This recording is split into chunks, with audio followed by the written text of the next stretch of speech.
Hello and welcome to a new luck poker video. Today I'm going to show you 3 stats you should have on your HUD.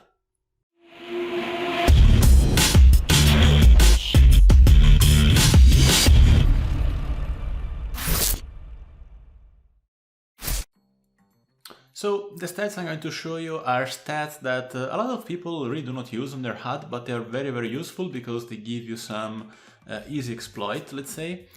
And I will start from the first one. The first stat I'm speaking about is the call to 4bet. A lot of people has the 4bet range, a lot of people has the fold to 4bet obviously, but not that many has and use the call 4bet. But why is it so important to have a call 4bet stat on your HUD? Because knowing how much your opponent calls 4bets, it's really important to build a proper 4-betting range. What I want to say is that if your opponent is calling a lot of 4bets, well, your 4-betting range should be kind of linear, including many strong broadways kind of hands.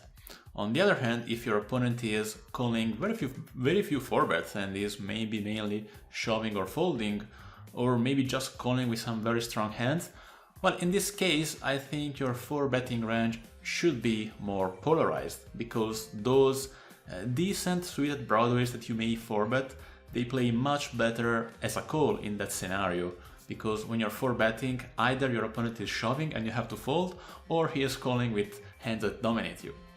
As an example, what you see right now in GT Wizard here is a standard 4-betting range cutoff versus button, considering the theoretically optimal solution for an L500 and 100 big blind stacks.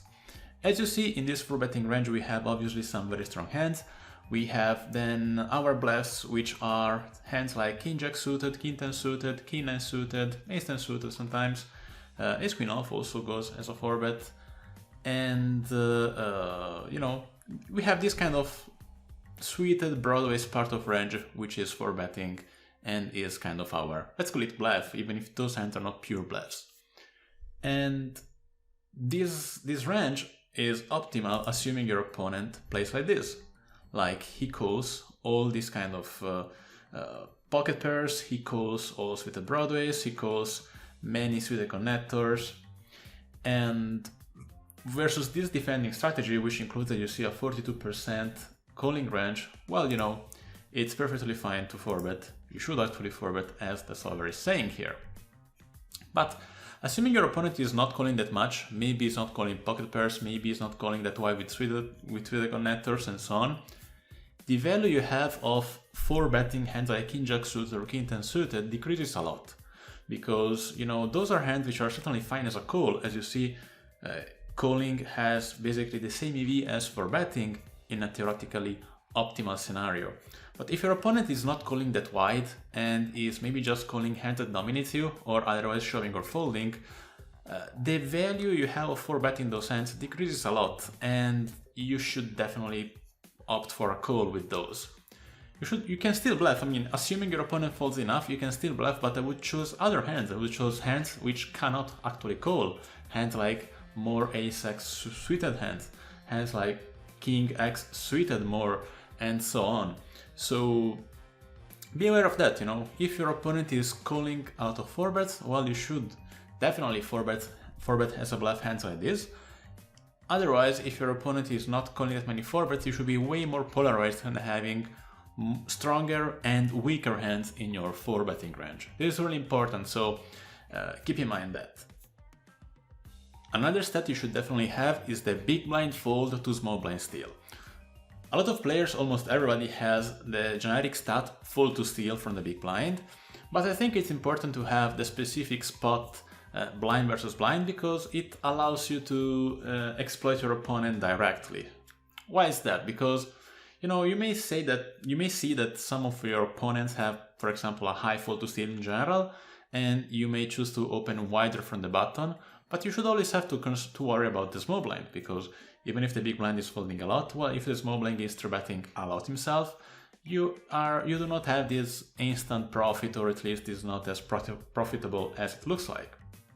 But if you are on the small blind and you see that your opponent is folding too much in the blind versus blind scenario, well, then you have an instant exploit and it's very easy to make money.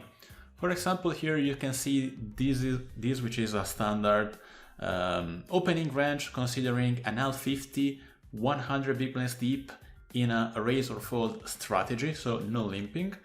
And if you open this much, which is 43%, your opponent should actually, as you see here right now, he should fold, theoretically speaking, 47.5%. This means that every time your opponent has a big blind fold to small blind steal above 47.5, for you it is instantly profitable to open more than the 43% we saw before. So you will see, I grant you, at an L100 and below, you will see most of your opponents who have a big blind fold to small blind steal way above 47%. A lot of people is also above 55 or 60. So keep an eye on that, because it's very easy to find an exploit here, and there are really it's very easy for you to make extra money by focusing on this stat. The last stat I think you should have in your HUD, and a lot of people doesn't, is the skip flop Cbet and check fold. What is it? This stat tells us how much a player misses a Cbet, so he doesn't Cbet when he has the opportunity to do so, and then check folds. What is important? Because even this one gives you a very easy instant exploit on your opponent.